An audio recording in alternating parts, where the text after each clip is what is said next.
1845년에 말이죠. 세상을 발칵 뒤집어 놓은 책이 한 권 있었습니다. 노예였던 한 남성이 직접 쓴 자신의 이야기였어요.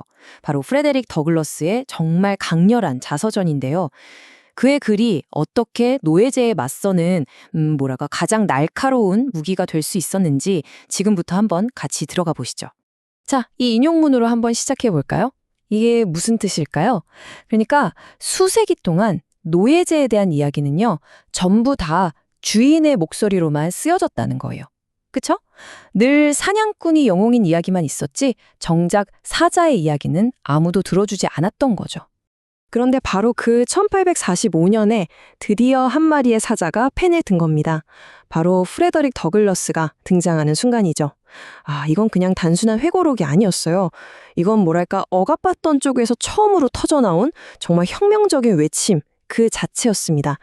자, 그럼 사자가 역사를 쓴다는 게, 더글러스가 직접 자기 이야기를 썼다는 게 대체 당시 사회에 얼마나 급진적이고 또 강력한 충격을 줬는지 지금부터 한번 제대로 파고들어 보겠습니다. 이 책은요, 그냥 책이 아니라 하나의 무기였어요, 정말로. 더글라스는 자기 삶을 통해서 나도 감정이 있고 생각할 줄 아는 뜻같은 사람이다 라는 걸 증명하고 싶었던 거죠. 생각해보세요. 그때 노예제를 옹호하던 사람들은 뭐라고 했겠어요? 쟤들은 글 쓸 지능도 없어 이랬단 말이죠. 그런데 더글라스의 이 유창한 문장을 딱 보니까 어때요? 그들의 주장이 그냥 와르르 무너져 내리는 거죠. 책의 존재 자체가 그냥 반박이었던 겁니다. 네, 그의 이야기가 가진 힘을 우리가 진짜 제대로 느끼려면요, 그가 어떤 세상에서 태어났는지를 먼저 좀 들여다봐야 합니다. 노예제라는 건요, 아주 체계적으로 사람을 사람이 아니게 만드는 시스템이었어요. 여러분, 자기 나이를 모른다는 거 상상이 가세요? 더글러스는 자기 생일은커녕 나이조차 몰랐습니다. 태어나자마자 어머니와 떨어져야 했고 아버지가 누군지도 정확히 모르죠. 태어나는 순간부터 한 명의 인간이 아니라 그냥 주인의 재산 목록에 올라가는 거였으니까요. 이건 더글러스가 어린 시절에 자기 이모가 정말 잔혹하게 채찍질 당하는 걸 눈앞에서 본 뒤에 남긴 말이에요. 피로 물든 문, 지옥의 입구. 이 한 문장만 들어도 그가 겪어야 했던 그 끔찍한 현실, 그 공포가 그대로 느껴지지 않나요? 이게 바로 그가 발을 들여놓은 세상의 시작이었습니다. 자, 그런데 바로 이 지점에서 더글러스의 삶에 엄청난 전환점이 차지합니다. 그가 볼티모어로 가게 되면서 정말 운명적인 만남을 겪게 되거든요. 볼티모어에서 만난 새로운 안주인, 소피아 올드. 이분이 글쎄 더글러스한테 ABC를 가르쳐주기 시작한 거예요. 정말 상상도 못했던 친절이었죠. 더글러스는 아마 그때 처음으로 인간적인 따뜻함이란 걸 느꼈을 거예요. 이 소피아 올드라는 분은 노예를 부려본 적이 없었거든요. 그래서 그냥 더글러스를 한 사람으로 대한 거죠. 드디어 희망이라는 게 보이나 싶었던 바로 그 순간이었습니다. 하지만 그 희망은 오래가지 못했습니다. 노예제라는 시스템의 독이 얼마나 무서운지 여기서 드러나요. 그토록 친절했던 소피아가 절대적인 권력을 손에 쥐게 되니까 점점 변해가는 거예요. 천사 같던 얼굴이 악마처럼 변해버렸다고 더글러스는 썼습니다. 나중에는 더글러스가 실문이라도 들여다볼라 치면 막 분노하면서 뺏어갈 정도로 잔인한 감시자가 되어버렸죠. 그리고 바로 이때 이야기의 가장 중요한 순간, 거의 클라이맥스가 등장합니다. 소피아의 남편인 휴 올드가 아내를 막 꾸짖으면서 이렇게 소리쳐요. 글을 가르치면 어떡해? 글을 배우면 저 녀석은 더 이상 노예로 살 수 없게 된단 말이야.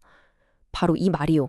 더글러스를 영원히 노예로 묶어두려고 내뱉은 이 말이 역설적이게도 그에게 탈출구의 지도를 쥐어준 셈이 됐습니다.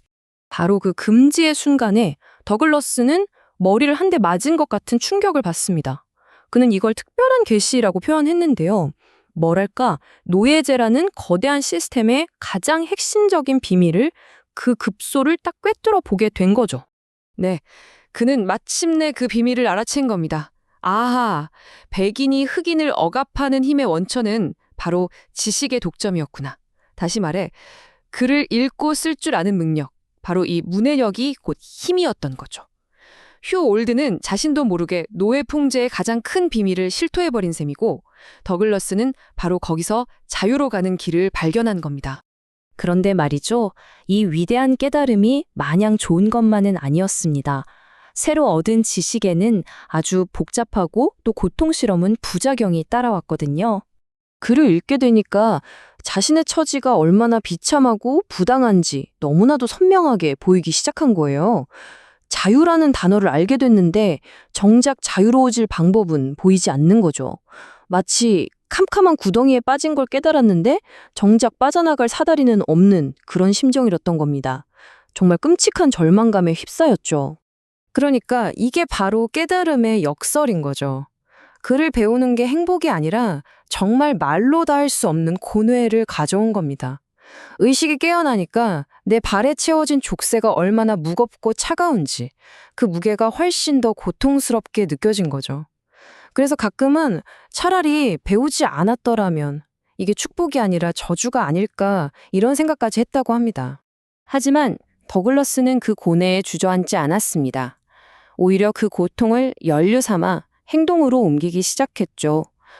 정말 끈질긴 의지로 어떻게든 지식을 계속해서 파고들기 시작합니다. 그의 독학 전략을 보면 정말 대단하다는 말밖에 안 나와요. 보세요. 길거리에서 만나는 어린 백인 아이들을 자기 선생님으로 만들고요. 배고픈 아이들한테 빵을 주면서 자기는 그보다 더 가치 있는 지식이라는 빵을 얻어냈습니다. 그러다가 인권에 대해 말하는 법을 알려준 컬럼비아의 웅변가라는 책을 몰래 읽고 또 조선소에서는 널빤지에 쓰인 글자들을 보면서 글씨 쓰는 법을 혼자 터득했어요. 정말 그 어떤 것도 그의 배움에 대한 열망을 막을 수는 없었습니다. 자, 바로 이 지점이 오늘 이야기의 가장 중요한 핵심입니다. 더글라스의 진짜 해방은요, 몸이 먼저 빠져나온 게 아니었어요. 바로 정신적인 해방이 먼저였습니다. 글을 읽고 생각하고 마침내 자신의 이야기를 글로 쓸 수 있게 된 능력. 이게 바로 자유를 향한 여정에서 가장 중요하고 또 가장 결정적인 첫걸음이었던 거죠.